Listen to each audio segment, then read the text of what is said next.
Maliwanag? So, hindi lang siya basta nakatingin, siya ay gumagawa kasama natin. At yun ang mabuti. Kapag tinanggap natin ng Diyos, siya ang ating naging Ama, kasama palagi natin siya. Aba, ano ang itatakot mo kapag kasama mo ang Diyos? Magmalaki ka. Dahil nasabi sa Biblia, ang sino mang nais magmalaki, wala siyang ipagmamalaki kundi ang Diyos lamang. No? Kaya ang tingin sa mga taong nagba-Bible ay mayabang. Pero ang buong katotohanan, ang ipinagyayabang lang namin ay ang salita ng Diyos. No? Kaya maraming preacher na kapag narinig ng mga taga-mundo, ay iniisip nila na sila na pinalalagay nila na yung taong nagsasalita ay nagyayabang. Kasi talaga namang ang salita ng Diyos ay malalaki, no? Malalaki. Eh pag malalaki ang dala mo, makikita ka talaga ng tao, no? God is great. Kaya ang salita niya, kapag tinanggap mo, magiging malaki ka rin. Kaya, meron ba malaking hindi makikita kapag naglakad? Kitang-kita ka. Hello? Kaya gano'n ang nangyayari sa atin. Gusto ko sabihin sa inyo na kapag kayo ay sumunod sa Diyos, simula ngayon, patuloy na sumunod sa Diyos, mababago ang inyong mundo. No? So kahit paligid ay magulo, tahimik ka. No? Nakatingin ka, ang iba ay nagkakagulo, tahimik ka. Pero gumagalaw ang espiritu mo dahil pinakikilos ng Diyos. No? Kaya napakabuti. Higit sa lahat na mabuti ay ang Diyos. God is good all the time. Kaya nagiging good din ang tao na sumusunod sa Diyos. Amen? So, ang pagsunod sa Diyos ay hindi madali. Kaya makikita natin na bakit iilan lang tayo nung nakaraan ay punong-puno. Kasi, sabi ko nga sa inyo, ang kaaway ng Diyos sa si Satanas ay hindi pa riyan humihinto dahil gusto pa niya saktan ang Diyos. At ang pananakit sa Satanas ay ang mga anak ng Diyos ay kanya makuha. Ikaw, kung ikaw ay may tatay at nanay, may kukuhang ibang nanay tatay sa'yo, matutuwa ba ang nanay mo? Hindi. Kaya si Satanas, sinasaktan niya mga anak ng Diyos, kinukuha niya mga anak ng Diyos sa pamamagitan ng kung ano-anong mga bagay. Mga kabisihan sa buhay, mga alalahanin sa buhay, mga problema. No? Kaya ang pagiging anak ng Diyos ay mayroong gagawing pakikipaglaban. Lalabanan mo ang udyok ng masamang espiritu na iwan ang gawain ng Diyos. Yan ang unang-unang gagawin ni Satanas, na umalis ka, huwag kang pumunta sa gawain ng Diyos, dahil kapag pumunta ka, makakapakinig ka na ng words of God, at maaaralan ka, at masasabuhay mo yun, kaya iiwanan mo si Satanas. Amen ba? At yun ang unang-unang ginagawa ni Satanas, hindi papuntahin yung tao. Maliwanag kung ano-ano ang i-offer niya. No? Merong importanteng lakad, hindi natin sinasabing huwag puntahan yun. Pero ang pananalig sa Diyos, hahayaan mo ang Diyos ay kikilos sa buhay mo, may ibang araw pa naman, di ba? So yung oras at araw para sa Diyos, yun ang iyong bibigyan ng priority. Amen? Why? Baka akala nyo basta libro lang to, na pwede mo na lang basta-basta basahin. Hindi.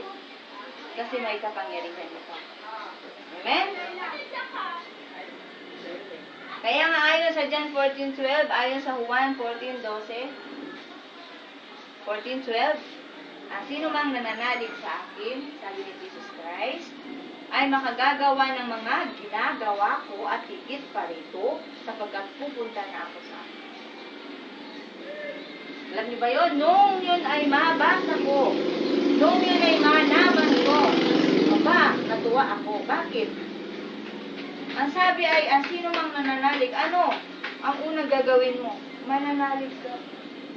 At pagkatapos ng manalig ay makagagawa ka ng mga bagay-bagay na ginagawa ni Jesus. At higit pa ron, at ano yung mga bagay-bagay na ginagawa ni Jesus? Ano? Isa dyan ang panggagamot. Healing. At yung healing, ang nagkaroon ako ng interest. Sapagkat, makikita mo sa paligid, marami naman talaga nagkakasakit. At kapag wala kang pambayad, hindi ka makakaroon ng tsansa na gumaling. Tsansa lang ha!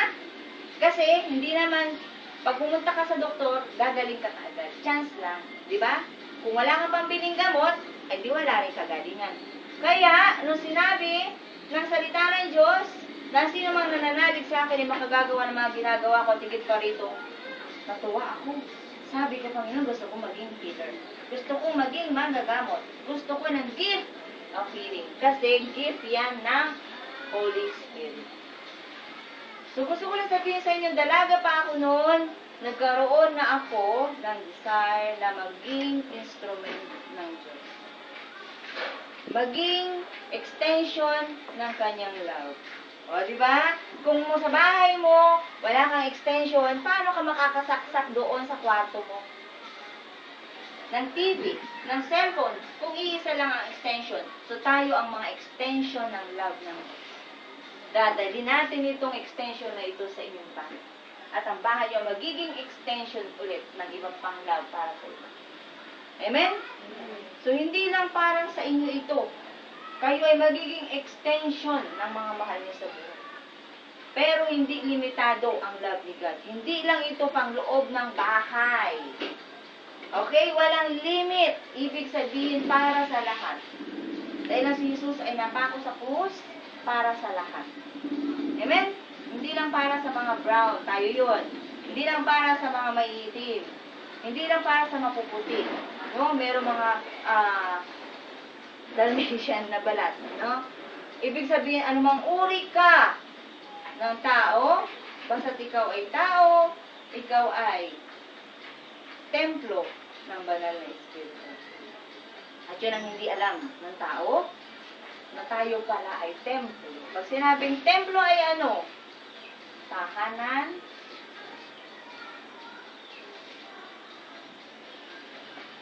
Ano pa ang malalim na paliwanag sa isang templo? Ha? Luklukan?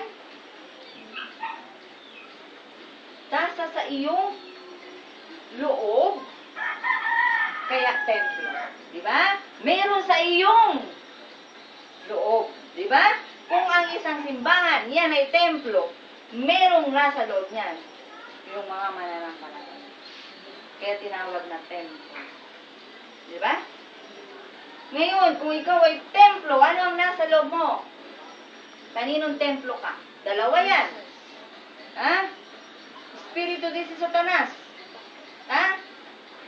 Sino ang namamahay sa'yo? Tanungin kita, sino? Si Jesus. Dapat sigurado ka na si Jesus nga ang nananahan sa'yo. Dahil kung ano ang mga ginagawa mo, kung ano ang mga gawain mo, yun ang katibayan kung ano ang nasa loob mo. Kaya kayo mismo makakapagsabi kung sino ang nasa loob nyo. Ikaw ba, sino na ang nananahan sa iyong puso? Jesus, Si Jesus Yahweh. na! Dati sama ng loob ang namamahay sa puso niya. Kaya tao mismo ang makakapagsabi, hindi mo pwedeng dayain ang Diyos. Kapag ang naghahari sa puso mo ay galit, hindi ang Diyos ang nandiyan. Nasa labas lang siya. Pero kung love yan, na kahit hindi mo kamag-anak, hindi mo kasambahay, hindi mo kapamilya ay mahal mo, ibig sabihin may true love ka. Kasi ang love ay hindi limitado. Hindi yan pang bahay o pang pamilya lang. Hindi pang isang pamilya lang. Kaya kung merong mangingi ng tubig sa'yo, hindi mo kakilala, wala kang tiwala, lock the door. Iabot mo ang tubig sa bintana, basta mabigyan mo siya ng tubig. Hindi ka sigurado kasi taga-ibang lupain, di ba? Pero nangingi ng tubig. Anong gagawin mo? Bibigyan mo pa rin siya. Paano kung ikaw yun? Nanganlalakbay, kailangan mo uminom. Hindi ka rin kakilala nung taga nung lugar na dahil nun ka lang nakarating doon. Hingi ka ng tubig, hindi ka rin bibigyan. Anong mararamdaman mo? Tubig pa lang yan. Mura pa rin, mura lang yan. No? Paano kung may kasama ng kanin at ulam? Makakaya mong